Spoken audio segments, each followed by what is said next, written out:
It was supposed to be a simple hearing on whether there should be an independent autopsy. Judge Dwayne Thomas had already issued an injunction, in part setting the stage for that to happen. Today in court, the victim's wife said she had no objections to an independent autopsy.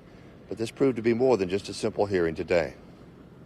You know, we're not trying to take over their investigation, but we do want an independent autopsy. A combative court hearing in what was supposed to be a request for an independent autopsy requested by the brother of Dal Malbil. Let me understand this now. Yeah. I thought we were on the same page. Yes. That you want an autopsy and we want an autopsy. I do not mind an autopsy. I do wish that Bull had come to me to say that he wanted as much. The Sudan native disappeared in March after going on a reported walk. He left home without an ID, a bank card, or a cell phone.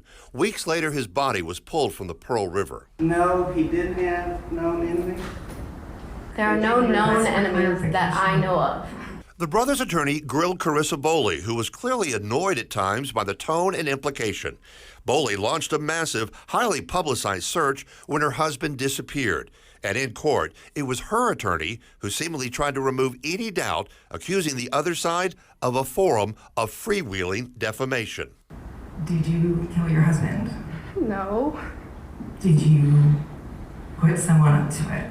No, that's crazy.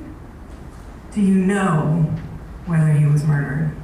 No, I don't know anything, and I have only been looking for information the entire time.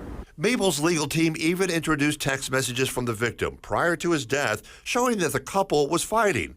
In one exchange, Mabel says, "Hey, I think I'm done with Carissa. She does not know how to control her emotions." I will tell you this, I cannot say there was not foul play without an autopsy first being conducted. I just wish that it had been a family conversation instead of a legal fight.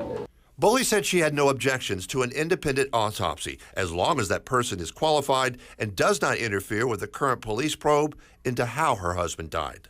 I feel like people tried to turn something that is terrible and tragic into like a soap opera.